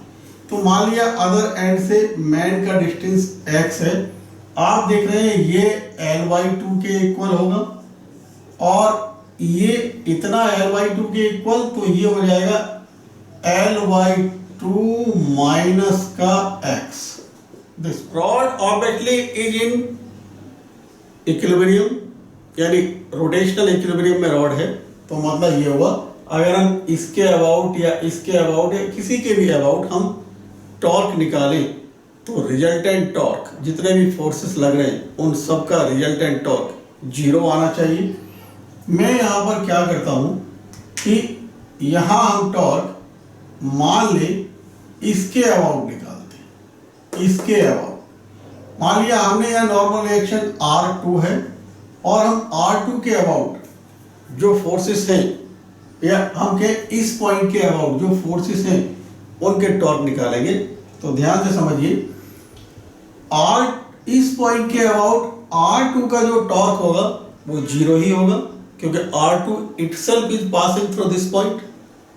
W का इसके अबाउट जो टॉर्क होगा वो W multiplied by perpendicular distance, और W के लिए perpendicular distance L/2 minus x है, और इस R1 का जो टॉर्क होगा वो हो जाएगा W/4 multiplied by this one, क्योंकि R1 का लाइन ऑफ एक्शन ये, और R1 के लाइन ऑफ एक्शन से इसका जो डिस्टेंस है वो दिस वन, जो कि हो जाएगा L/2 minus x plus L/2। इन दोनों का वेक्टर सब 0 के इक्वल होना चाहिए।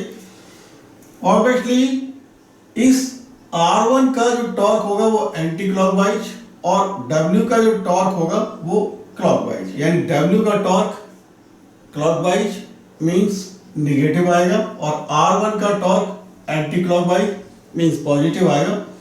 कुल मिला के हम ऐसे भी कह सकते हैं torque of R1 about this point and torque of W about the same point will be equal but opposite in direction. तो मैग्नीट्यूड में दोनों की टॉर्क इक्वल है, इक्वल कर देते हैं।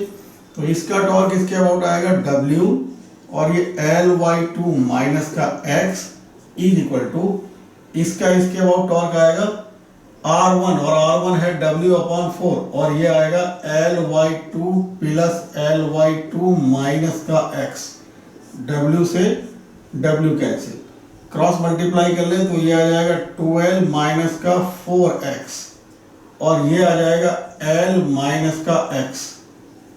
इसको इधर ले आए और इसको इधर ले जाएं तो ये आ जाएगा L और ये आएगा 3x, तो हमें x मिलेगा L/3। Option A is correct.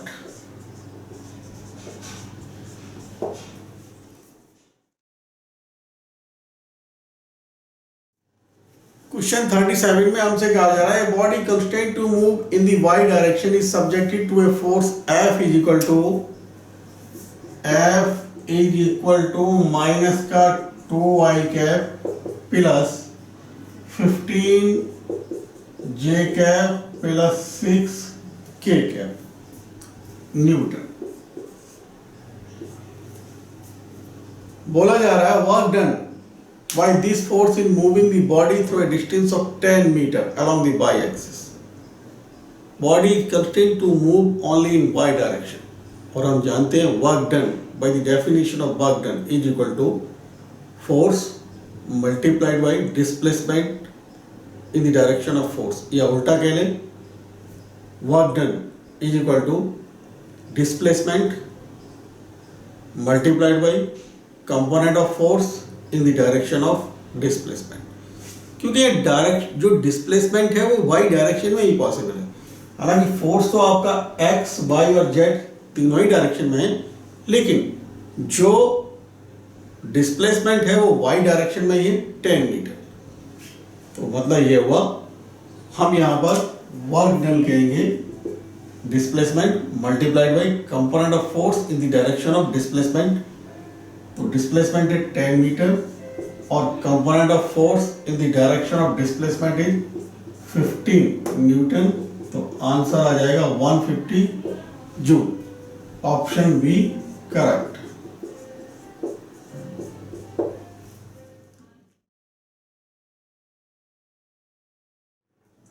Question number 38 में हमें ये हाइड्रोलिक लिफ्ट दिया गया है।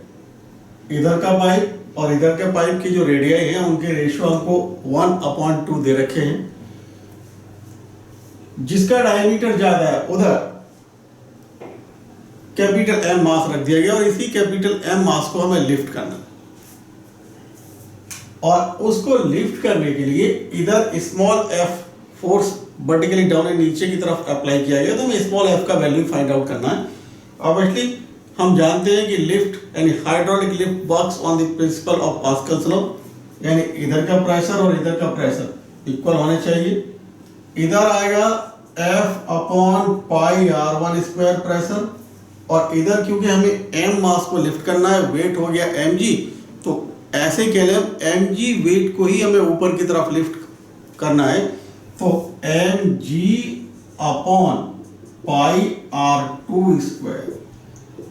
F आपको मिलेगा R1/R2 का स्क्वायर mg और R1/R2 आप देख रहे हैं 1/2 दे रखा है, यानी R1/R2 का स्क्वायर 1/4 हो जाएगा, तो हमें मिल जाएगा mg/4। Option C is correct.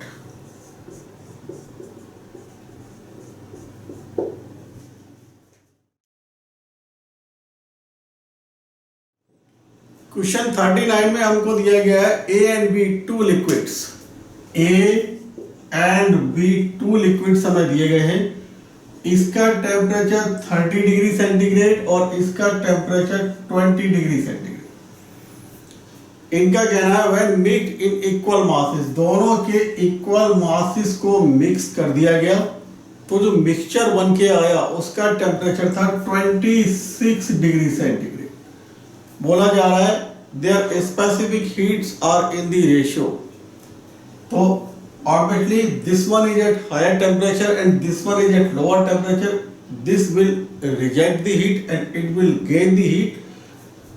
Mixture का टेम्परेचर ये है, तो हम जानते हैं Q = ms डेल्टा थीटा, यानी ये जो हीट दे रहा है वो हो जाएगा m, और इसका स्पेसिफिक हीट S1 मान लिया, delta theta change in temperature, तो 30 माइनस 26 4, और यहाँ पर भी यही फॉर्मूला यूज करेंगे, m और इसका स्पेसिफिक हीट H2 मान लिया, और चेंज इन टेम्परेचर आएगा 6 के ऊपर, m से m cancel, S1 upon H2 6 upon 4 3 upon 2, option A is correct, option A.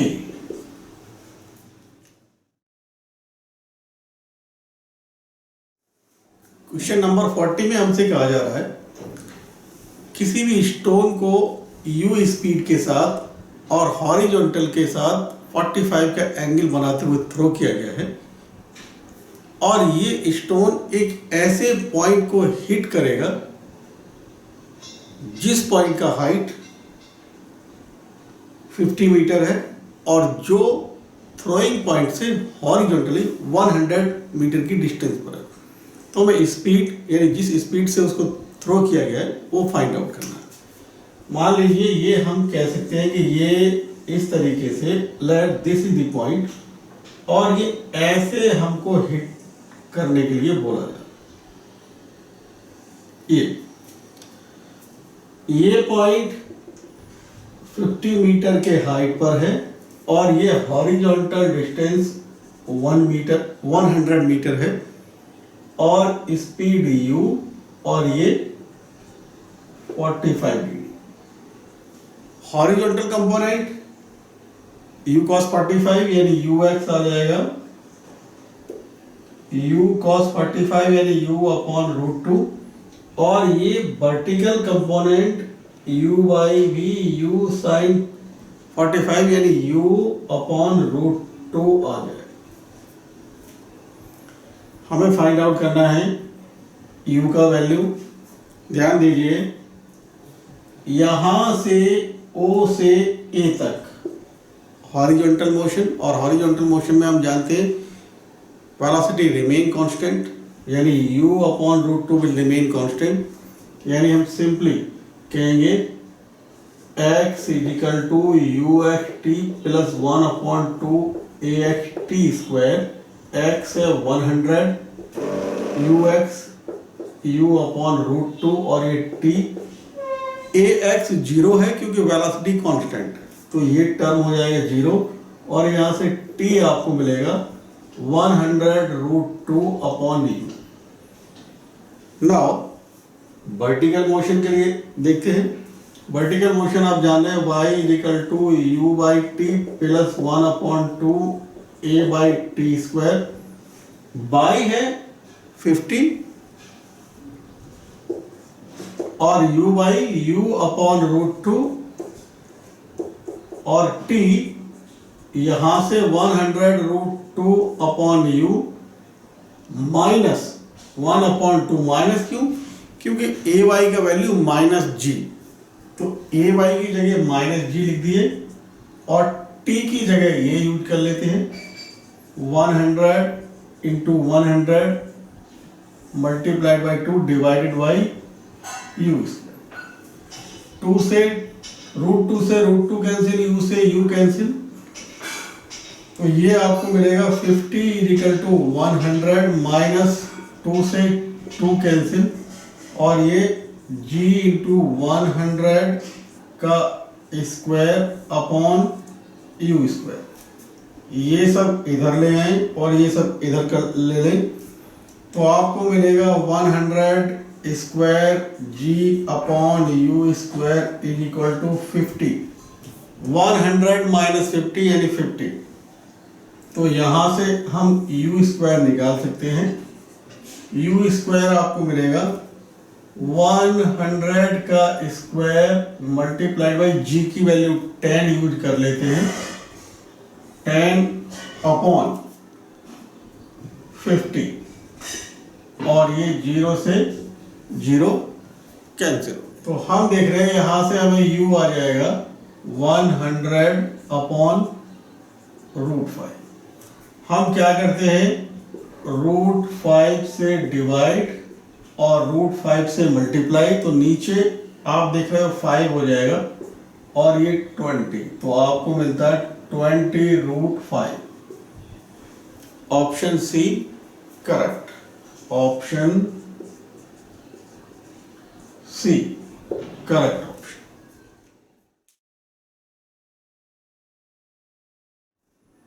Question 41 में बोला जा रहा है एक सॉलिड स्फीयर जिसका मास m और रेडियस r है, स्मूथ हॉरिजॉन्टल सरफेस पर रखा गया है, h हाइट पर j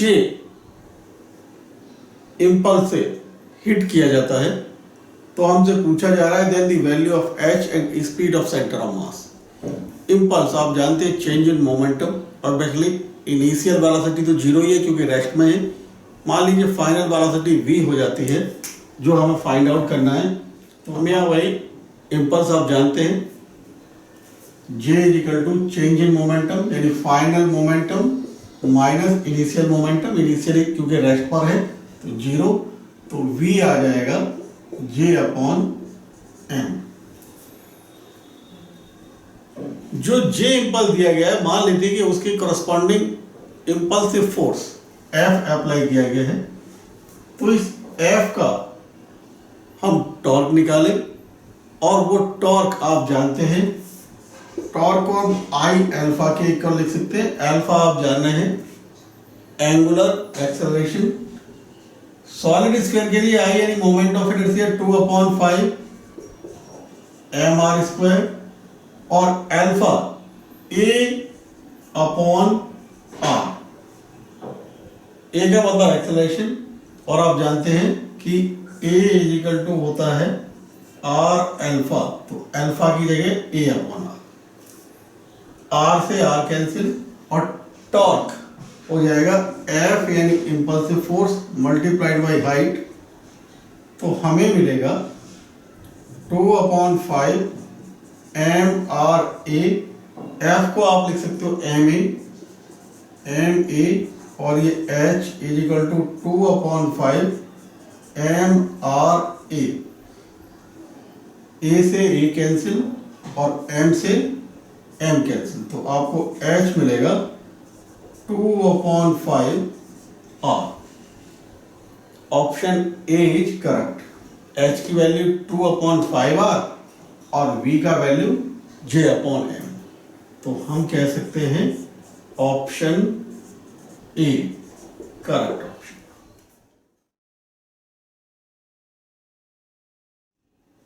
क्वेश्चन 42 में हमें एक वेरिएबल फोर्स दिया गया है x² j plus y i, और ये किसी बॉडी पर अप्लाई किया जा रहा है, और उस बॉडी को 0 0 यानी ओरिजिन से डिस्प्लेस करके इस लाइन के अराउंड 1 मीटर पॉइंट पर पहुंचा देता है।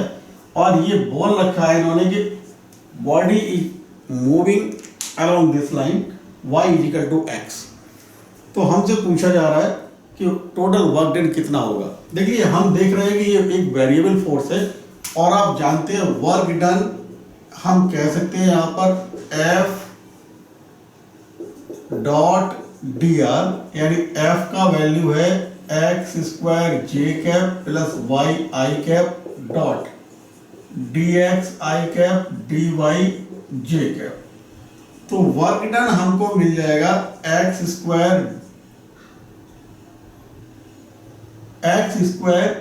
dy, क्योंकि j प्लस y dx। हम पूरे रिलेशन को किसी एक वेरिएबल में कन्वर्ट कर लेते हैं। हमें गिवन है y इक्वल टू x, तो dy इक्वल टू dx, तो w आपके पास आ जाएगा। मान लीजिए मैं y को x लिख देता हूं, तो dy की जगह dx लिखूंगा, तो ये आ जाएगा x² dx, और ये y की जगह x और ये dx। Complete relation is in one variable that is x, और लिमिट x का आप जान ही रहे 0 से 1, 0 to 1, तो w आ जाएगा x³ plus x²/2, 0 to 1। Upper limit 1 है, लोअर लिमिट 0, लोअर लिमिट के करस्पॉन्डिंग तो 0 ही मिलेगा, तो हम कहेंगे 1/3 प्लस 1/2 यानी 5/6 joule. Option B correct.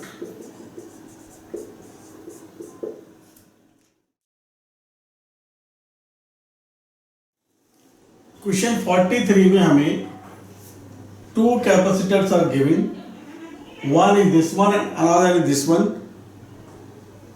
This plate of this capacitor and this plate of this capacitor is fixed as shown in figure, और इन दोनों प्लेट्स को एक स्प्रिंग जिसका स्प्रिंग कांस्टेंट K है उससे कनेक्ट कर दिया गया है।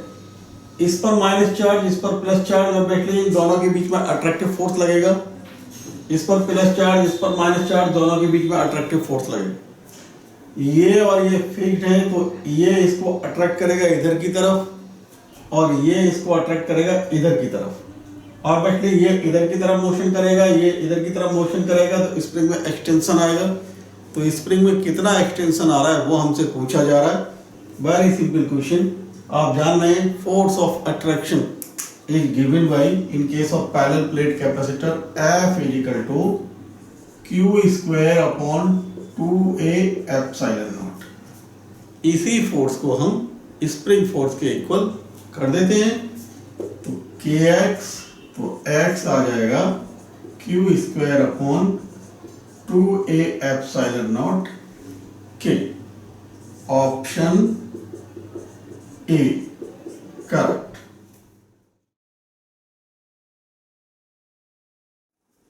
क्वेश्चन नंबर 44 में ये दो पैरेलल रेल्स हैं, this one and this one. m मास का रिंग और 2m मास का रिंग इन दोनों पैरेलल रिंग्स में इंसर्ट कर दिया गया है, और दोनों रिंग्स को एक स्प्रिंग जिसका स्प्रिंग कांस्टेंट K है as shown in figure connect कर दिए गए हैं। इनिशियली इस m मास को v0 वेलोसिटी दिया गया है और 2m मास को कोई वेलोसिटी नहीं दिया गया। हमसे पूछा जा रहा है कि इस स्प्रिंग में मैक्सिमम एक्सटेंशन क्या हो सकता है। साथ में ये भी हमें दिया गया है कि इनिशियली यानी इस मोमेंट पर जब इसको v0 वेलोसिटी दिया गया है, स्प्रिंग अपने नेचुरल लेंथ पर है। देखिए, हम जानते हैं कि जिस मोमेंट पर स्प्रिंग में मैक्सिमम एक्सटेंशन होगा उस मोमेंट पर दोनों रिंग्स का जो वेलोसिटी है वो इक्वल रहेगा। हम यहाँ पर मोमेंटम कंजर्वेशन लॉ और एनर्जी कंजर्वेशन लॉ अप्लाई करेंगे, आंसर हमको मिल जाएगा। देखिए, मान लीजिए जब ये ब्लॉक यानी ये मास रिंग यहाँ आ गया और ये रिंग यहाँ है, तो हमने मान लिया कि भाई उस समय स्प्रिंग में एक्सटेंशन मैक्सिमम। तो इस मोमेंट पर जब इस स्प्रिंग में एक्सटेंशन मैक्सिमम है, इस मोमेंट पर इस 2m मास का वेलोसिटी और m मास का वेलोसिटी इक्वल हो। तो पहले हम by applying momentum conservation law we find the velocity at this moment। Initially इसका मोमेंटम mv0 और इसका मोमेंटम 0, और इस मोमेंट पर इसका वेलोसिटी v, तो इसका भी v, तो ये हमें मिलेगा mv0 plus 0 is equal to mv plus का 2mv, यानी mv0 is equal to 3mv, m से m कैंसिल, v आ गया v0 upon 3। Now we are applying energy conservation law. इस मोमेंट पर स्प्रिंग में पोटेंशियल एनर्जी 0, केवल इसके पास काइनेटिक एनर्जी होगी, और इस मोमेंट पर 2m मास का रिंग और m मास का रिंग दोनों के पास काइनेटिक एनर्जी होगा और स्प्रिंग में पोटेंशियल एनर्जी भी होगी। एनर्जी कंजर्वेशन लॉ अप्लाई कर देते हैं, तो इनिशियल यानी इस मोमेंट पर टोटल एनर्जी 1/2 mv0 स्क्वायर। इस मोमेंट पर इसका काइनेटिक एनर्जी प्लस इसका काइनेटिक एनर्जी, तो ये आएगा 1/2 mv square plus 1/2 into 2mv square plus 1/2 kx square. Spring का पोटेंशियल एनर्जी x है, एक्सटेंशन इन दी स्प्रिंग। तो हम देख रहे हैं 1/2 mv0 स्क्वायर, और ये आ जाएगा आपके पास 1/2 mv स्क्वायर कॉमन, यानी ये आएगा हमारे पास 3/2 mv square plus 1/2 kx square. 1/2 ये कैंसिल कर देते हैं, v का वैल्यू v0 अपॉन 3 यूज कर लेते हो, m B naught square is equal to 3m और ये v naught square upon 9 plus k x square 3, इसको इधर ले जाते हैं, सॉल्व करेंगे तो m B naught square multiplied by 2/3 हमको मिलेगा और ये के एक्स स्क्वायर हम यहाँ लिख लेते हैं। एक्स स्क्वायर हमारे पास आएगा 2m B naught square upon 3 के, एक्स आ जाएगा 2m upon 3 k square root v naught, maximum extension square root 2m upon 3 k multiplied by v naught. Option C correct.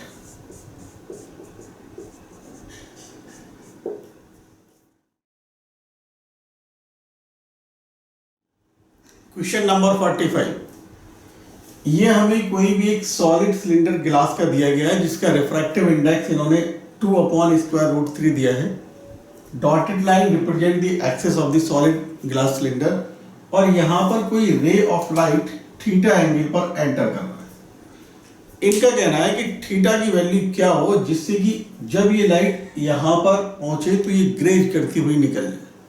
Grazing का मतलब आप जानते हैं, the light ray that is incident at this point will not go to this medium but it will move parallel to this cylindrical surface। तो हम यहाँ पर दो जगह पर स्नेल्स लॉ अप्लाई करेंगे, एक यहाँ पर और एक यहाँ पर। ध्यान से समझे, पहले हम स्नेल्स लॉ यहाँ अप्लाई कर रहे हैं। आप देख रहे हैं at this point we are going to apply Snell's law, यानी sine theta upon sine R is equal to, ये हमें मिलेगा, इधर तो एयर है, एयर का रिफ्रैक्टिव इंडेक्स 1 और इधर ये ग्लास है जिसका रिफ्रैक्टिव इंडेक्स इन्होंने 2/√3 दिया है। तो हमें मिला 2/√3। यहां से हमें साइन थीटा मिल जाएगा 2/√3 साइन आर।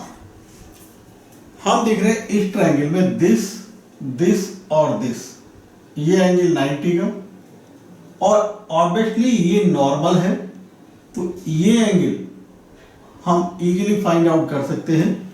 यानी दिस और दिस ट्रायंगल में मान लो ये एंगल अल्फा है, तो अगर हम इस ट्रायंगल में देखें दिस वन एंड दिस 90, तो हम यहां से लिख सकते हैं r plus alpha plus 90 equal to 180 और यहां से r हमारे पास आएगा 90 माइनस अल्फा।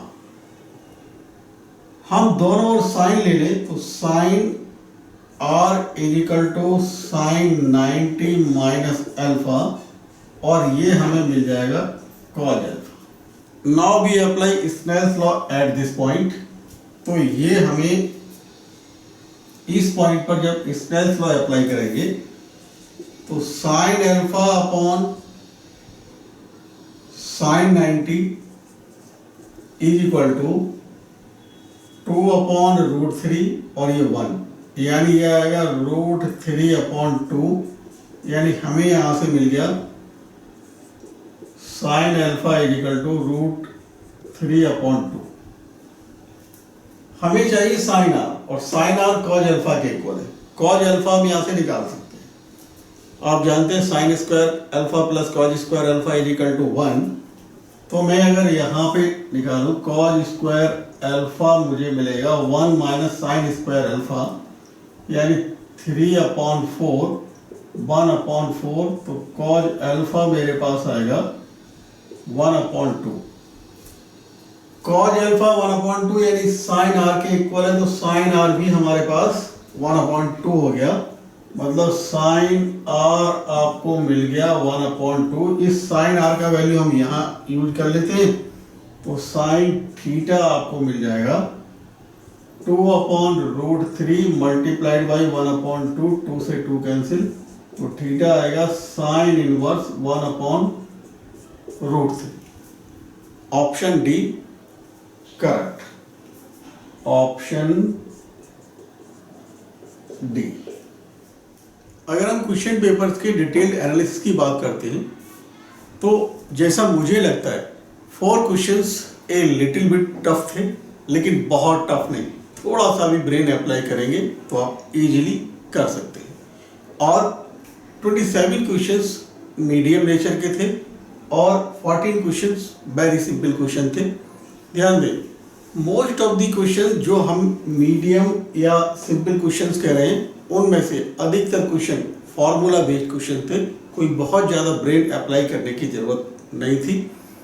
कुल मिला के अगर हम कहें ओवरऑल पेपर एक यानी मॉक टेस्ट 15 फिजिक्स पेपर एक सिंपल पेपर है जो एक्सपेक्ट करते हैं कि शायद नीट के एग्जाम में इतना सिंपल पेपर नहीं होना चाहिए, लेकिन उन्होंने जो दिया है वही मैं एनालिसिस आपको बता रहा हूँ। यानी ये जो एनालिसिस है वो मॉक टेस्ट 15 फिजिक्स पेपर के रिगार्डिंग है। दूसरा ये पेपर का जो नेगेटिव पॉइंट है वो ये पूरे सिलेबस से यानी नीट का जो एनटीए ने सिलेबस दिया है उसमें से कंप्लीट सिलेबस से क्वेश्चंस नहीं पूछे गए हैं इस टेस्ट में, जैसे electrostatics, current electricity, magnetic effects of currents. ये बहुत ही इंपॉर्टेंट टॉपिक्स माने जाते हैं और बड़े चैप्टर्स हैं, लेकिन इनसे नीट 15 फिजिक्स क्वेश्चन पेपर में कोई भी क्वेश्चंस नहीं पूछे गए। तो ये इनका नेगेटिव पॉइंट है कि सिलेबस पूरा इवनली कवर्ड होना चाहिए, क्वेश्चंस सभी टॉपिक से एटलीस्ट पूछे जाने चाहिए। और यहाँ तो करंट इलेक्ट्रिसिटी या फिर इलेक्ट्रोस्टैटिक्स और मैग्नेटिक इफेक्ट्स ऑफ करंट्स काफ़ी बड़े और इम्पोर्टेंट टॉपिक्स माने जाते हैं। कुल मिला के पेपर सिंपल था। हम एक्सपेक्ट करते हैं कि पेपर सिंपल होने के कारण इसमें हायर मार्क्स ऑब्टेन करने की प्रोबेबिलिटी ज़्यादा है।